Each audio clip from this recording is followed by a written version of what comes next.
ഈ ഒരു കാലാവസ്ഥയിൽ ധാരാളമായിട്ട് നമ്മുടെ പറമ്പുകളിലൊക്കെ തനിയെ മുളച്ച് വരുന്ന ഒരു പ്ലാന്റാണ് പുത്തരിച്ചുണ്ട അല്ലെങ്കിൽ ചുണ്ട എന്നൊക്കെ പറയുന്ന ഈ ഒരു ചെടി. ഇതൊരു വഴുതന വർഗ്ഗത്തിൽപ്പെടുന്ന ചെടിയാണ് കേട്ടോ. വഴുതന പോലെ തന്നെ ഇലയും അതിൽ മുള്ളും ഒക്കെ ഉണ്ട്. ഇതുപോലെ നിറച്ച് മണിത്തക്കാളി പോലുള്ള കായ്കളാണ് അതിലുണ്ടാകുന്നത്. ഇത് പല രീതിയിൽ നമുക്ക് കറി വെക്കാം കേട്ടോ. ഞാനിവിടെ മെഴുക്കുവരട്ടിയാണ് വെക്കുന്നത്. എനിക്ക് ഭയങ്കര ഇഷ്ടമാണ് കേട്ടോ.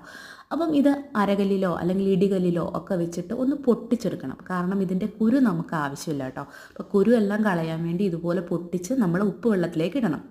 ഉപ്പ് വെള്ളത്തിലൊക്കെ ഇട്ട് നന്നായിട്ട് ഇത് കഴുകി എടുത്തിട്ട് ഒരു കണ്ണാപ്പയിലേക്ക് ഇട്ട് കഴിയുമ്പം കുഞ്ഞു കുഞ്ഞു അരികളൊക്കെ അതിൽ നിന്ന് പോവും കേട്ടോ. ഇതുപോലെ അരിയൊക്കെ കളഞ്ഞ് കഴുകി എടുക്കണം നമ്മുടെ ചുണ്ടക്കായ.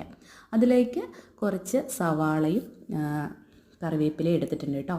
ഇനി നമുക്ക് കറി വയ്ക്കാൻ തുടങ്ങാം. അപ്പോൾ നമ്മൾ ചട്ടി അടുപ്പത്ത് വെച്ചു. അതിലേക്ക് ഞാൻ വെളിച്ചെണ്ണയാണ് ഒഴിച്ചു കൊടുക്കുന്നത് കേട്ടോ. ഈ ഒരു നാടൻ കറിക്ക് വെളിച്ചെണ്ണ തന്നെയാണ് ഏറ്റവും ടേസ്റ്റ് ആയിട്ടുള്ളത്. അപ്പം എണ്ണ ഒഴിച്ച് ചൂടായി വരുമ്പോൾ കടുകിട്ട് കൊടുക്കാം. അതിലേക്ക് നമ്മൾ അരിഞ്ഞു വെച്ചേക്കുന്ന സവാളയും നമ്മുടെ കറിവേപ്പിലയും കൂടെ ചേർത്ത് കൊടുത്ത് നന്നായിട്ട് വഴറ്റിയതിന് ശേഷം നമ്മുടെ ചുണ്ടയ്ക്ക ഇട്ട് കൊടുക്കാം കേട്ടോ. അപ്പം ചുണ്ടക്കയിലേക്ക് നമുക്ക് ആവശ്യത്തിനുള്ള ഉപ്പും മഞ്ഞൾപ്പൊടിയും മുളക് പൊടിയും ഇത്രയും മസാല ഇതിലേക്ക് മതി കേട്ടോ. വേറെ ഒന്നും ചേർക്കേണ്ട കാര്യമില്ല.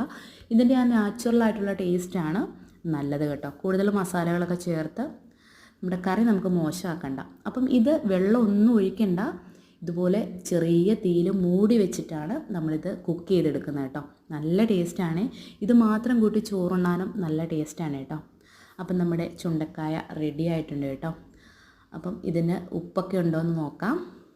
നല്ല ടേസ്റ്റാണ് കേട്ടോ ഈ കറിക്ക്. എല്ലാവരും കിട്ടുവാണെങ്കിൽ ഒന്ന് കറി വെച്ച് നോക്കണം. കുറച്ച് മെനക്കെട്ട പരിപാടി, അതിൻ്റെ അരിയൊക്കെ കളഞ്ഞെടുക്കുക. എന്നാലും നല്ല ടേസ്റ്റിയാണ് കേട്ടോ.